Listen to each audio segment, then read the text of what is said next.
السلام عليكم ورحمة الله وبركاته ودنا يتكبراችሁ የካይ ፋሚሊ ቤተሰቦች እንዲሁም ገና ቤተሰብ ላልሆናችሁ ወንድምና እህቶች በሙሉ ዛሬ ይዘንላችሁ የመጣነው በ25000 ወታደሮች 250000 የካፊር ወታደሮችን ስላሸነፈው የኢስላም ጀግና ንጉስ ነው። ስሙ ሱልጣን ሙሐመድ አልብ አርሰላን ይባላል። ሱልጣን አልብ አርሰላን የተወለደው በ1029 ዓመተ ልደት ነው። አባቱ ቻግሪቤ የሆራሳን አስተዳዳሪና አሚር እንዲሁም አጎቱ ሱልጣኑ ሙሐመድ ቱግሩል የሰልጁቅ መንግስት ሱልጣን ነበር። አልብ አርሰላን ከልጅነቱ ጀምሮ ጦር የሚመራ እና ጀግና ሰው ነበር። አጎቱ ሱልጣን ቱግሩል ሲሞት የሚተካው ልጅ አልነበረውም። ከመሞቱ በፊት ስልጣኑን ለወንድሙ ልጅ ለአልብ አርሰላን አወረሰው። አልብ አርሰላን ከብዙ ውጊያዎች በኋላ የሰልጁቅ መንግስት ሱልጣን ሆነ። ሱልጣን አልብ አርሰላን የቢዛንታይን ከተማ አኒን ከተቆጣጠረ በኋላ ከቢዛንታይም ጋር ስምምነት አድርጎ ፊቱን ወደ ፋጢሚዶች ኸሊፋ አደረገ። በመካ ውስጥ ይደረግ የነበረው ኹጥባ በሺዓው መንግስት በፋጢሚድ ኸሊፋ ስም ነበር። በ1069 የመካው አስተዳዳሪ ወደ ሱልጣን አልብ አርሰላን ዘንድ መጥቶ በፋጢሚዶች ስም ይደረግ የነበረው ኹጥባ እንደቀረና በአባሲድ ኸሊፋ ስም ኹጥባው የተደረገ መሆኑን ነገር ሱልጣን አልብ አርሰላንም 30,000 ዲናር ሰጥቶ የክብር ልብስ አልብሶ የአመት ጡረታ ገንዘብ ሰጥቶ ሸኘው። ይህ በእንዲህ እያለ የቢዛንታይም ንጉሠ ነገሥት ሮማኖስ በሱልጣኑ ስር ያለችውን አርማንያን እና አኒን መመለስ እንዲሁም ስልጣኑን ማጠናከር ፈለገ። ሮማኖስ በሰልጁቅ እና በቢዛንታይም መካከል የነበረውን ሰላም ማደፍረስ እና ታላቅ ጦርነት እንዲነሳ ይፈልግ ነበር። በ1071 ሮማኖስ የተፈራረሙትን የሰላም ውል ለማደስ መልእክተኛዎችን ላከ። ሱልጣኑም በሐሳባቸው ተስማማ። ከዚያም ሱልጣን አልብ አርሰላን ፊቱን ወደ አሌፖ አዞረ። አሌፖ በሱልጣኑ ቁጥጥር ስር ወደቀች። ከዚያም በአባሲው ኸሊፋ እና በሱልጣን አልብ አርሰላን ስም የሚደረገው ኹጥባ በዓለም ላይ ተዋወቀ። ሮማኖስ ያቀረበው የሰላም ውል ግን ሱልጣኑን በሰላም ስም ለማዘናጋት እና ሰራዊቱን ለመሰብሰብ እንዲያመቸው ሲል የሸረበው ሴራ ነበር።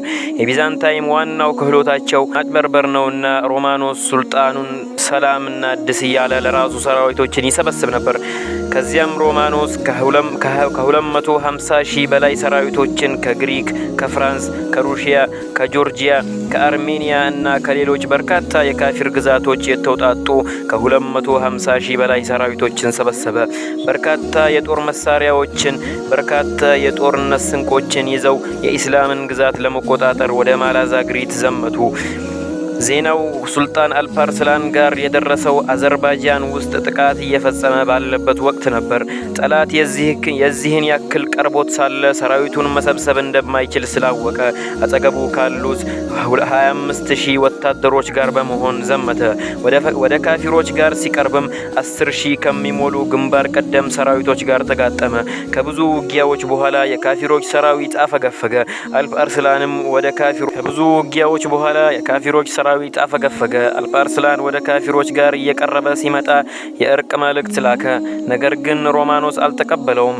ሮማኖስ ለአልብ አርሰላን መልእክት እንዲህ ሲል ላከ: የማትቋቋመውን ኃይል ይዤ ስለመጣው እጅህን ስጣለው። ይህ አነጋገሩ ሱልጣኑን በጣም አበሳጨው። በኢስላም ክብር ደረቱን ነፍቶ እንዲህ ሲል መለሰለት: ለላከህ ሰው እንዲህ ብለህ ንገረው፣ ያመጣኸኝ አንተ ሳትሆን ምስጋና ለአላህ ይገባውና አንተንና የአንተን ጭፍራዎች ለሙስሊሞች መብል ሊያደርጋችሁ ያመጣችሁ ጌታ ነው። ከዛም ሰራዊቱ ውስጥ ባሉ ዑለማዎች እንዲህ ተብሎ ተመከረ: በጁምዓ ሶላት ወቅት ግጠማቸው። የዛኔ ኢማሞች ለሙጃሂዶች ዱዓ የሚያደርጉበት ሰዓት ነው አለው። በዚሁ መሰረት በዕለተ ጁምዓ ነሐሴ 19 ሱልጣን አልብ አርሰላን ሰራዊቱን አሰገደ። አላህን እየለመነ ከልቡ አነባ። ወታደሮቹም አብረው ታነቡ። ከዚያም ሰይፍና ቀስቱን ታጠቀ፣ የፈረሱን ጭራም ቋጠረ፣ ከፈኑንም ለበሰ፣ ገላውንም ሽቶ ቀባ። እንዲህም አለ፣ ከተገደልኩ ይኸው ከፈኔ። ወደ ጠላቶቹም ዘንድ ቀረበ። ከፈረሱ ላይ በመውረድ ፊቱን በጦር ሜዳው አቧራ ዳበሰ። እያለቀሰ አላሁ ሱብሓነሁ ወተዓላን ተማጸነ። ቢዛንታይሞች 5 ቁጥር የመሰለ የጦር አሰላለፍ ይዘው ሙስሊሞች የጨረቃ ቅርጽ አሰላለፍን ያዙ። ከሙስሊሞች ሰራዊት ዘንድ የሚሰማው የተክቢራ ድምጽ እንዲሁም የቁርአን ድምጽ አየሩን ሞልቶታል። ከዚያም ሱልጣን አልፍ አርስላን ፈረሱ ላይ ወጥቶ ተራራም በሚነቀንቅ ድምጽ በአንድ ላይ አጠቁ። ድልም በአላህ ለሚያምኑት ለሙስሊሞች ወታደሮች ሆነ። 250,000 ወታደሮች በኢስላም 25,000 ወታደሮች ብቻ ታሪካዊ ሽንፈትን ተከናነቡ። ጦራቸውም ተደመሰሰ። በዚህም ጊዜ የካፊሮች መሪ የነበረው ሮማኖስ በሙስሊሞች ሰራዊት ቁጥጥር ስር ዋለ። ከዚያም ወደ ሱልጣን አልፓርስላን ዘንድ ተወሰደ። ሱልጣን አልፓርስላንም እንዲህ ሲል ጠየቀው፣ እኔ ባንተ ቦታ ብያዝ ኑሮ ምን ታደርገኝ ነበር ብሎ ጠየቀው። እሱም ምናልባት ይሄኔ ገድዬህ በኮንስታንቲኖፕል አጥር ላይ ሬሳህን እያሳየሁ ዞር ነበር አለው። ነገር ግን ሱልጣን አልፓርስላን እኔ ግን ማደርገው ከዚህ የከፋ ነው አንተ ላይ አለው። ነጻም ለቀሃለሁኝ ብሎ ጠላቱን ነጻ ለቀቀው።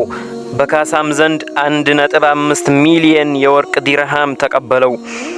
እንዲሁም በየአመቱ የሚከፈል 350,000 የወርቅ ሳንቲሞችን በመቀበል ታሪካዊ ጠላቱን በምህረት ለቀቀው።